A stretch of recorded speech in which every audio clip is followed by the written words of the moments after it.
Hello, Nigel here.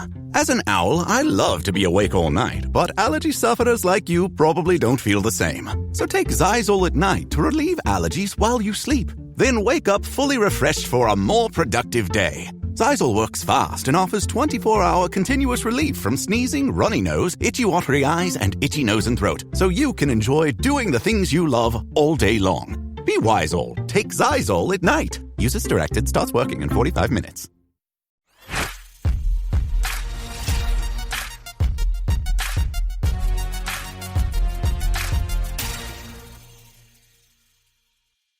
Hey, this is William Tincup and Ryan Leary, and you are listening and watching the Inside the C-Suite podcast. Ryan, how are you doing today? I'm good. Sweet. You know, Sweet. I struggle. I struggle. Sally, seashells. It's one of those deals. Yeah. Sometimes I get it stuck, but hopefully That's a tough one to say. That's all right. C-Suite. We're good. C-Suite. C-Suite.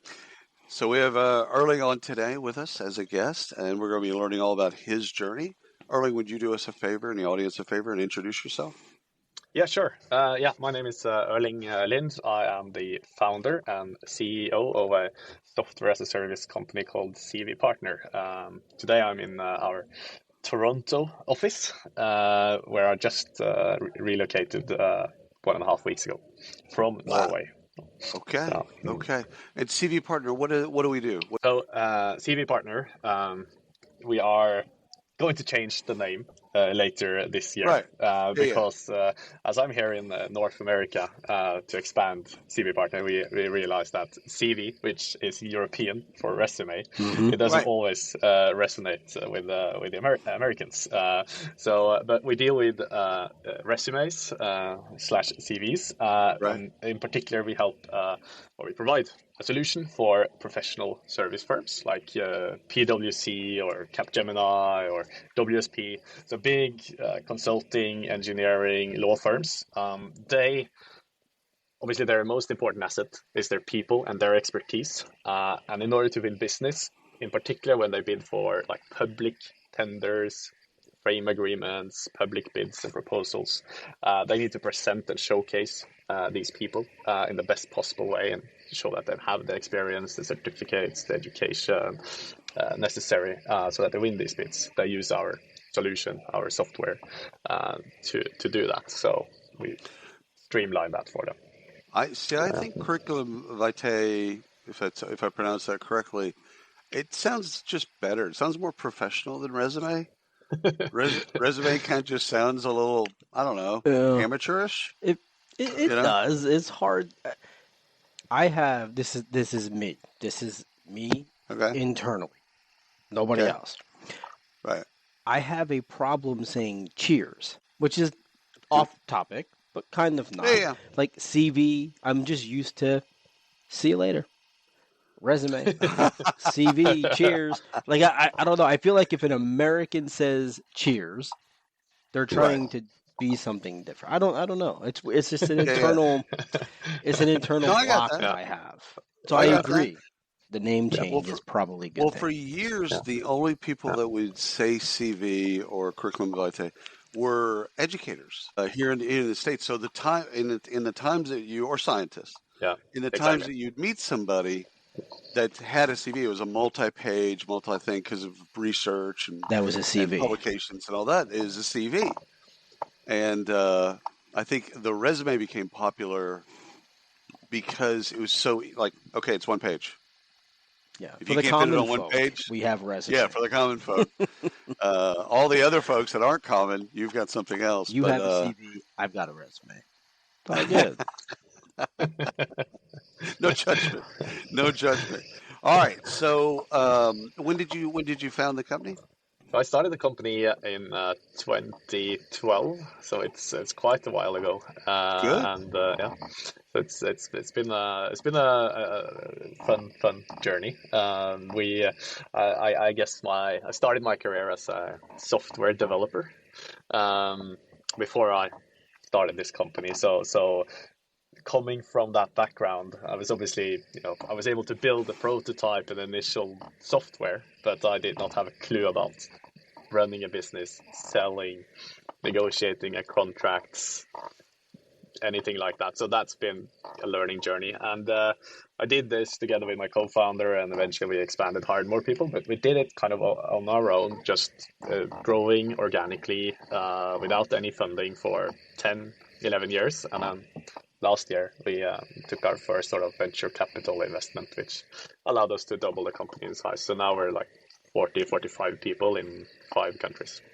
That's interesting. So I know we're going to talk about you and your journey, but let's start there with funding. There's a lot of people that listen to this show that are founders, first-time founders, maybe even second time. They've gone through some, their first couple didn't work out, but they're contemplating the idea of funding. Yes. Do I do around the funding? Do I want to give up part of my company? All of those battles that we hear about on Shark Tank and all these other shows, right? Exactly. You made a comment just now. You said, we took funding, we doubled the size of our company. Talk about that a little bit. Is that something you wanted to do or should have done earlier? Was it just the right time? What was the process in your mind there? It was, obviously we contemplated and debated this for 10 years before we did it. So now we're 1 year into it. So I've done some reflections on that. I think for me professionally, and it was good to, take it slow the initial years, because I had to kind of learn the hard way how to sell, how to demo my product, how to negotiate the contract, how to hire people, pay salaries, all of that stuff. It's like I was able to kind of, spend 6 months on figuring this problem out, and then the next problem, and then the next problem. But at some point, I think we got to a point where, okay, we actually have some plans now. If we do this in our own pace, where the only funding is obviously getting new customers, which, by the way, was a good thing for 10 years. To actually okay, we want to do this, but before you can hire this person, we need to fund it. So what do we need to do? We need to get another client. And that was a good focus, healthy focus to have for a business, I think, to chase clients, not investors. Because we did see, some companies get sidetracked. They only chase investors, and then, you need to have clients. Essentially, you do need to have happy clients to have a healthy business and sustainable business over time, even if you get funding. But we just saw that, okay, we have these plans. If we do it on our own, it's going to take 3 to 5 years. If we get this funding, we can do it in 6 months, 12 months time. So that's what kind of, made. Vitamin Water Zero Sugar has great taste, zero BS, and obviously zero sugar. For those with zero room in their calendar, zero patience for slow walkers, those who get 0 hours of sleep on a Saturday night, have zero filter, zero given, and zero interest in grabbing a plain, boring water. Grab a delicious Vitamin Water Zero Sugar today. Us do the decision. So there's been learning, and we've been, this last year we learned a lot how to spend that money wisely, but all in all, it's been the right decision for us, and definitely kind of shifted us to another level. I think that's also when you get some external people into the board and things like that. You do get some new input, and you get potentially people that have experienced and seen other journeys, and then they can compare and help you calibrate a little bit. What I love about this, Erling, is that 10 years of bootstrapping, you'll learn physical discipline. Yes. It was forced on you because you can only do so much with client revenue. And so I think, you were in a better position to take on a round of funding, because it's not like you were going to go crazy with money. Yep. Your investors are going to help you, but you're also already kind of trained yourself, you and your co-founder, you already kind of trained yourself on how to not go crazy with money. And so I think that's going to help you with your success and your growth. We definitely kind of know how to do that, and then even if we lose track of that for some time, we know we can always go back and find it. So that's been very helpful. I think timing wise, it's like after 10 years, like it was the right time for us, right? The founders, the business. But could we have, now that we've done it? Could we have done it sooner? Yeah, maybe a few years sooner, but not like 10 years sooner. For us, if that wasn't the right journey, maybe we could have done it a few years sooner.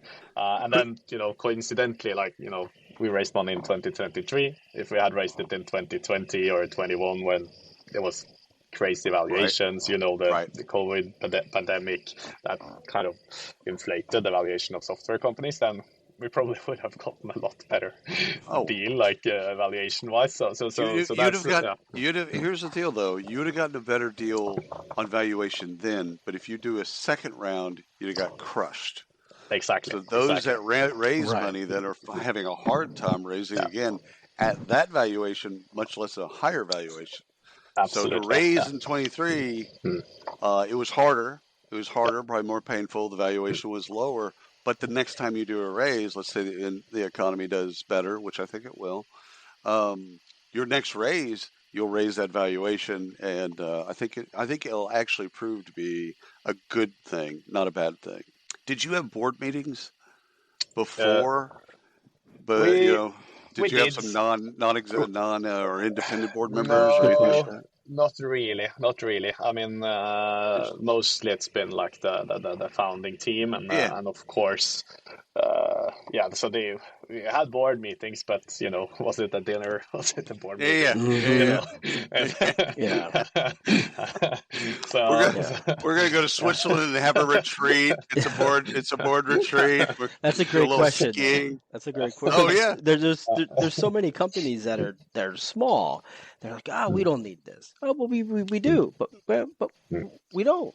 And I think, and William, you have more experience with this. That can help accelerate your company, for sure. 100%. Yeah. I think as a small business, having a board of advisors. Yeah. Because the board of directors, it's in the States, the fiduciary duty, there's all kinds of rules. And it's a little bit harder because actually the board runs the company. The management team and the executives don't run the company. They're agents for the shareholders. And so there's all kinds of rules and all kinds of legal, and minutes have to be taken. There's all kinds of things that have to happen. Whereas a group of advisors, and Ryan, this is probably us talking to ourselves, surrounding yourself with a group of advisors giving you advice, right? But not having that fiduciary duty, I think, is wise.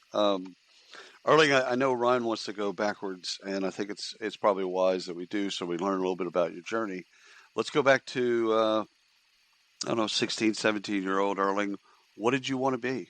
What was your dream to be in life? No, that's a very good question. Yeah. You did mention you did mention Vikings earlier, and to some extent that's probably influenced me slightly. So I grew up in this small seaside town in Norway. We had this like big hill where it used to be a Viking ship that's been like dug up and pulled up from there. I also grew up with lots of stories about shipping. Whaling, which obviously is not politically very correct these days either, but as Vikings, but also like polar expeditions, like all these like adventures. Was once a team from my city that they were going to start production of tinned turtles on Galapagos, which ended pretty badly, but all these like adventurous stories I think influenced me a bit, and also I was like always maybe not at 16 years of age, but younger than that I always like loved building things like Lego model airplanes. Really loved building things. I think by the time I was 16, I think it was more like computer games. Slowly started learning how to program, build websites, stuff like that. So I think those two kind of influences from my childhood, like building things and exploring, or or expeditions like that. That's kind of where the building a company, being an entrepreneur, probably started shaping me a bit. And I remember, obviously, when I was applying to university, I had this it's probably a very different system in Norway than in the US, but you basically got like this big catalog with all the universities, with all the classes. And you had to, there was like, in order to get in, you had to have like certain grades, and there's like, they were all like different. criteria to get in. And I remember I checked one of them, submitted it in the mail, and my dad was like, "What? Are you like just? What happens if you don't get in?" It's like, "Are you just only doing one thing?" And I was like, "Yeah, it's the only thing I want to do." Get that was don't worry. Yeah, that was computer science. I guess to some extent I was determined to get into the rest is the history. software business. Yeah. So when you started, when you were around 16, started to get into development, build websites, all of that, did you have influences there that said, because you mentioned the influences there drove you into entrepreneurship? Did you have influences around you, other businesses, family businesses that drove you that way? Or was this something you picked up when you started to, I think all of us had this at this time, we're all about the same age here. You start developing websites, so I can sell this. I could do this stuff, right? And I think that planted the bug for a lot of people. What was that the same for you?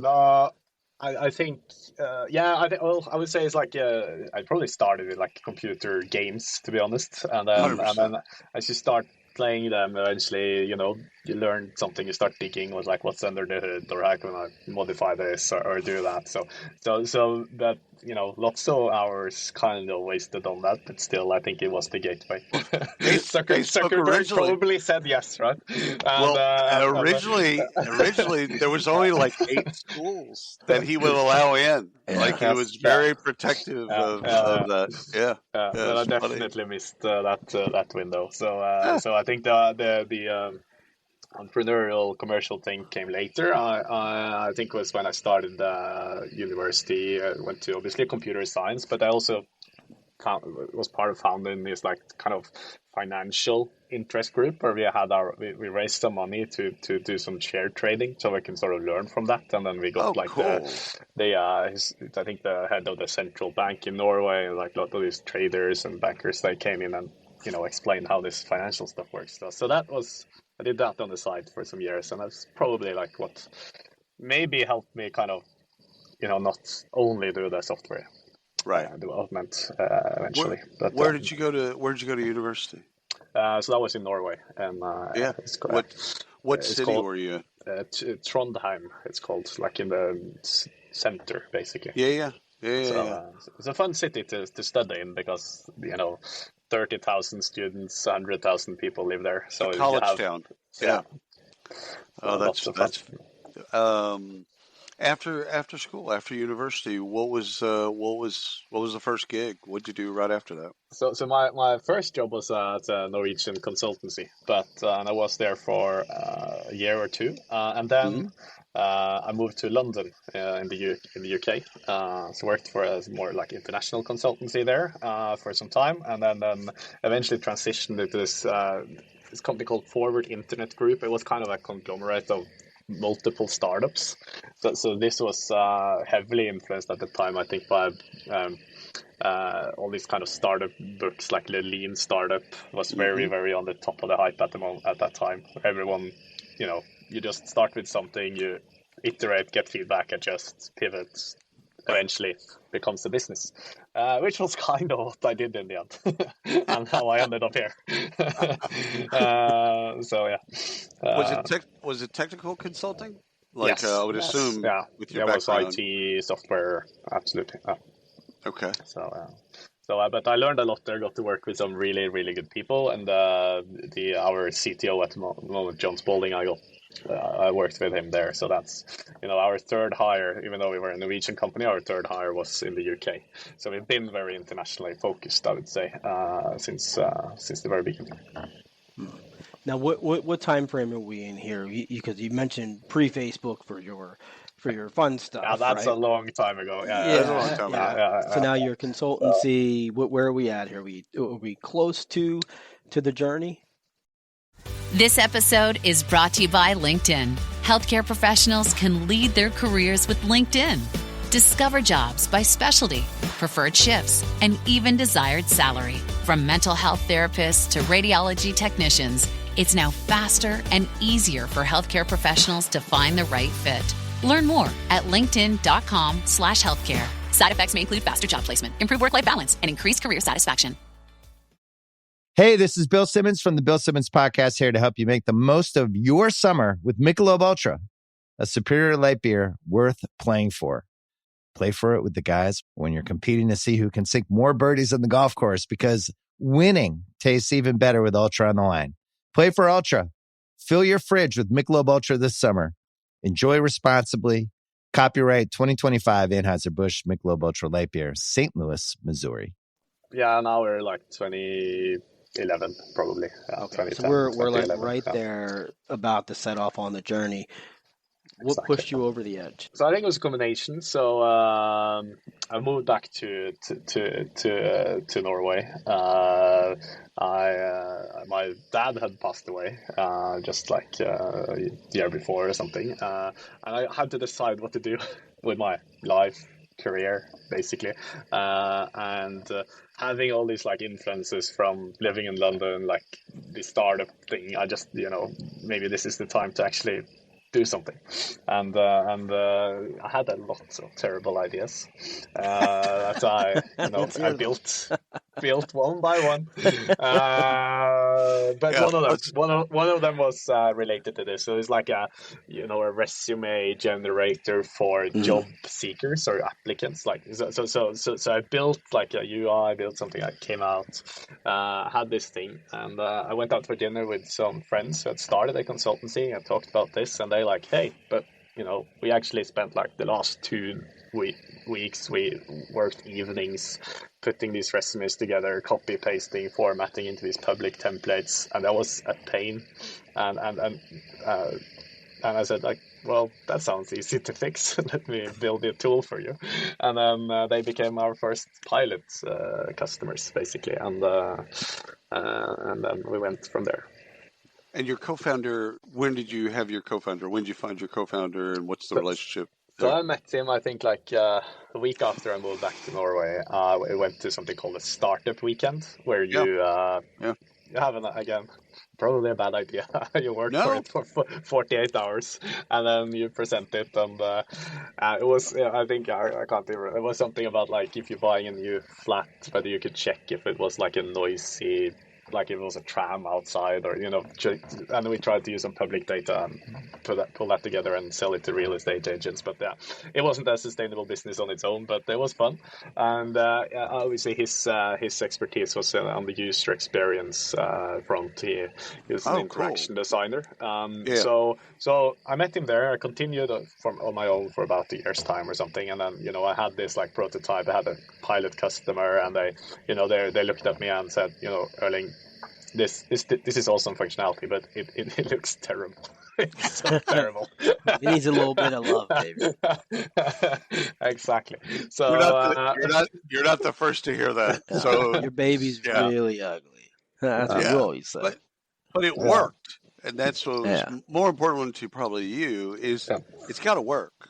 It's got to be, the function's got to work. It worked. It just needed to be prettier. Exactly. Yeah. So I called him, my co-founder, and he was finishing university, I think, at the time. So I was like, "What's your plan?" And he's like, "Oh, I'll come and work for you." I was like, "Okay." and then that was it. Isn't this how all great journeys get started? It's just 100%. Like, what are you doing? I have 100%. No clue. I'm evicted from my apartment in about 17 days. You just spent $80,000 on school. Well, you got a job? Yeah.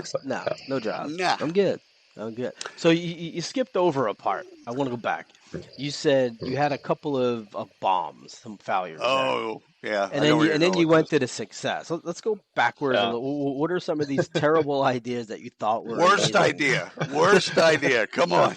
I love when people do that. They're like, I had some really shitty ideas. But in 2011... No. Give us the worst one. I'm not sure the worst one, but like I did obviously tell you about this resume generator for job seekers, and I remember, so I had built it, set up some Google ads, there was traffic coming in, a few people signed up, used it, but it's like you tried to charge for it, like you tried to create a healthy model. And then I started at let's say I started charging $10 to use it. And you get people that are looking for jobs, they might not even have money, right? Or they they're not like, they want to save time, but again, they have time because they might not have a job. So it's like, for them paying for it. I remember, so I got, all the feedback. You had a few people signing up, but also a lot of people dropping off because it cost money. It was like a paywall. Right. And I remember I lowered the price. So I tried to lower it, right? $5. And then, give it away. And then $2. And I remember I got some email like, $1 for this? That's insane. And I was like, oh, okay. And I told my grandmother at the time, because she was still alive, and I was like, I have this new software business, like, I'm running a lean startup, I'm testing out these ideas, and right now I'm making $10 a month, but I'll get there. And she was like, every year she was like, for years she was like, are you still just making $10 a month? She wouldn't let go. She would not let go. I think the real question there was, do you need grocery money? Like, what are you asking me here? That's what that was. Exactly. So I guess B2C pivoted into B2B, and it turned out to be easier too. Well, there's a lesson in there in terms of pricing, because the lower you make pricing, the people perception, the value. Yeah, exactly. Right? Like if you would have charged more, like if we went back and you said no, it's actually $50. Yeah, no, that's a good point. The perception of people, then now it's got to back it up, but the perception would be, well, this is valuable. Yeah. But like this is where we get with entrepreneurs. This is where we get. These are decisions that we make that we don't think, oh well, hell, I'll just lower the price by 99 cents or $1 or whatever, and more people will want it, and it's counterintuitive. It's like, no, they don't trust it as much. Ryan, my worst business idea was a company called Sensitrain. So it was Sensitrain. So it was sensitivity training. Okay. Now imagine my personality doing sensitivity training. Yeah, that's a pretty shitty idea. That's a horrible idea. I mean, the idea of sensitivity training is a good idea.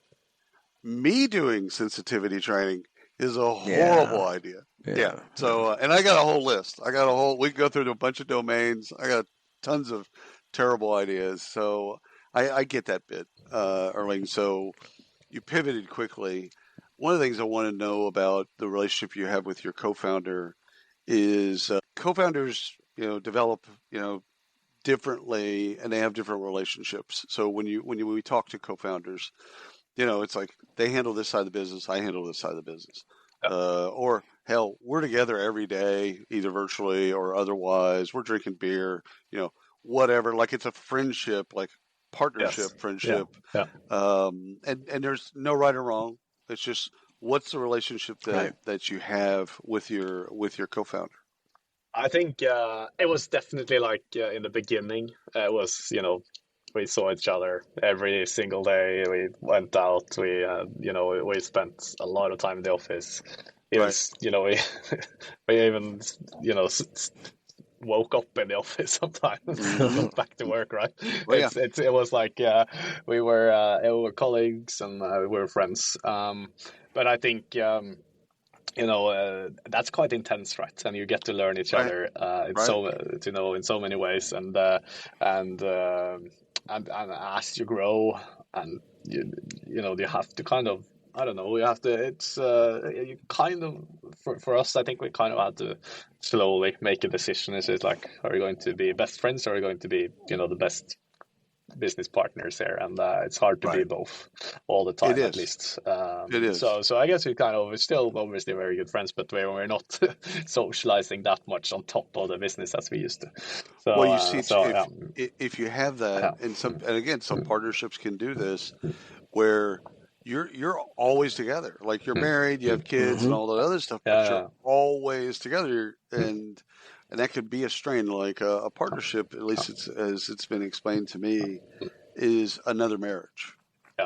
Yeah, it's you're definitely at least my spouse, she calls CV Partner my sort of third child. So and it is definitely like that. So Well, let's get into, all right, I like motivation. I like to understand what's the motivation behind you. So you've had down, you've had ups, right? You get peaks and valleys. What's that motivator that you look back to say, let's keep going? And not necessarily looking at faith and things like that, but from a business perspective, what continues to drive you? Yeah. Great question. I guess, I mean, I know like the overarching thing, I think, is the building something. So for me, it's like as long as I can see a path to it, kind of us getting to the next stage, whether that's in kind of growing the business, number of customers, of course, is a metric, and the money coming in and all that. But essentially, it's about building it and building it bigger. And I think, and that also links with me, obviously, developing personally, learning new things and mastering that. But I would say it's like also it's the beginning. Is like the first year was about, obviously building a product that someone wanted, getting the first customer. Our first customer, they were 80 employees or something. They didn't pay us that much, but it was like validation, right? It was validation. And then we chased the next customer, so we get your second customer. And then at some point, it was about getting the first sort of slightly larger customer, right? And when that happened, it was about getting the first Swedish customer, and then the first Danish one. And then, you're just setting new goals. You reach a goal, and then you just set it right away. You just set a new goal. Exactly. And it's a little bit like that. I'm sure you read this, like 7 habits of highly successful people. And it's like that sort of circle of influence that resonates with me, because, you kind of, sometimes things are just, they're out of your reach. It's like, it's too far away. But as you grow, you get to do more stuff and seek those bigger and bigger opportunities. I think competitive people are wired this way. So Ryan, you went through a phase where you're competing in kind of strongest man competitions, etc. So you've spent a fair amount of time in the gym. I've got a younger son that's in cross country, and last night he ran a 7-minute mile. Oh, that's awful. And so he gets done with his mile. He's drenched, and he goes, "I'm gonna beat that by 10 seconds tomorrow." Like, that's his first thought before he even has water. He crosses the line, and he's like, "I'm gonna beat that by 10 seconds tomorrow." I'm like, I'm not necessarily wired that way, but it seems like you and Ryan are wired that way. Like, you set a goal, and the moment you hit that goal, you're like, "Okay, new goal." As long as it's not running. You lost me at miles. No. But yours was weight. Yours was weights. And, it seems like you and Ryan are kind of built that way. That you reach a goal, and all of a sudden you set that next goal. And okay, once you get to that goal, it's like, okay, the next goal. And I mean, not every entrepreneur does that. That's not the wiring of every entrepreneur. What are the question that I have is, what are the types of people that thrive around you? Like, what do you need? Like, what you do and what you're good at. Yeah. What do you need around you? So I guess I need obviously the user experience, the sort of creative part, right? And then I would say my sort of right hand, Astrid, she's our COO. She loves planning and having order. So I like facts. So I'm I had a sort of computer science. So I like 0 and 1 is, I like that sort of, that's easier for me, like, to deal with. It's true or false. But still I always chasing that next goal. Once I kind of figured out enough details in my head, that's enough for me. I can just go. I don't need to ponder on it for a long time. So someone who can sort of clean up a bit of the mess and plan a little bit ahead sometimes, and that's super helpful for me. And I think it sounds very familiar, Ryan. Does this not sound very familiar? That there's people that love, like I'll just give myself, I love strategy. Yeah, I hate tactics. Like, I get bored when it gets tactical. Yeah. Here's this amazing idea. All right, I'll see you tomorrow. But I was a horrible consultant, because I would give people the advice, and then they wouldn't take it, and it would wreck me, because I'm like, I told you how to do the thing. Like, all you got to do is do it. and so I was a horrible consultant. But tactics, I've grown more appreciative at this point in my career. I appreciate people that can do tactics. Yes, that can live in that project management software, that can actually live in the weeds and do the things that I don't even think I can do. I mean, it's easy for me to say that I don't like it, but I don't even know if I could do it even if I tried. Exactly, and I also think I'm kind of better at leading than managing. So the people that report to me, I think they thrive best when I can set the direction and they can sort of go with that, and then they can manage other people. But if you need like a lot of sort of hands-on management, then I'm not always there. I'm chasing the next thing, or I'm traveling, or it's that. I think I'm a horrible manager. I'll just say it out loud for the public. horrible manager, and it's just not in me. So it's a good point though, because I think this is a point of contention for a lot of people. We've had this discussion a lot, Erling, where it's like you're the top salesperson, then you get promoted to the sales leader, and you suck, right? Yeah. You're really bad at it, right? So, but maybe let's talk about that, because I think we can all share war stories here, but since this is about you, we'll ask you. Leadership, leading the company versus managing the company. What's the big difference there? And how did you in your mind, other than just knowing, what was that trigger that said, I can never be a people manager, I've got to lead? So I'm not I think obviously we've grown through phases, and there's we've always been sort of a very flat organization. We not really had that hierarchy. But as we're growing, obviously putting some more hierarchy in place. And I guess it's just through learning, having different people reporting to me. I kind of, when someone, comes back and asking a bit more for that sort of day-to-day follow-up, or, I have to help people book their things or manage their time, or, stuff like that. I'm not good at it, so I get feedback that they're not getting enough of it. And also I don't like doing it. So I think that's the realization, really. And then, but I also started to realize that, people have different needs, and some people are good at leading, some are good at managing, some are good at their job, and that's all fine, right? Just they have to be, as you point out, you have to be at the right place. So last question for me is advice you give your younger self. So right out of school. So we won't go further back than that, but right out of university, maybe your senior year, your latter part of your university. What advice, now knowing what you know, all of the good, the bad, the ugly, all that stuff. What advice would you give yourself now?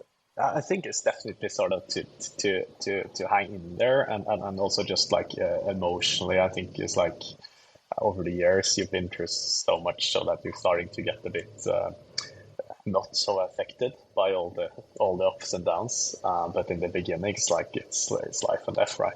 This is the difference between succeeding and failing is so, and there is like all these. I was very good at sort of extrapolating. So if let's say we had 10 customers and one of them were like potentially not wanting to be a customer or something, I was like, oh, that's the start of a snowball. Everything's going badly. Now we have to fix that. Right. Which was probably a good thing, because I kind of then fixed it. But the emotional effort I put into it was too much, I think. So that I started, so I've learned to deal with better. Because now you just expect something. It's like out of, every day I wake up, it's like 10 things going right, 10 things going wrong. It's just how it is. More of an even kill. You teach yourself, hey, listen, it's going to be okay. Exactly. You're going to have high highs, and you'll have some low lows, but just stay steady. Be have that even keel. I love that. That's great advice. Hard to follow, but great advice. It's hard to stick to it, right? Don't eat the sugars. You're good. Erling, this has been amazing. Thank you so much for the time. We know that you're super busy, so we appreciate that. But if you're still listening, watching, subscribe, like us everywhere. And if you have a moment, give us a little review. That helps us just a little bit every time. And Erling, thank you so much. We appreciate your time.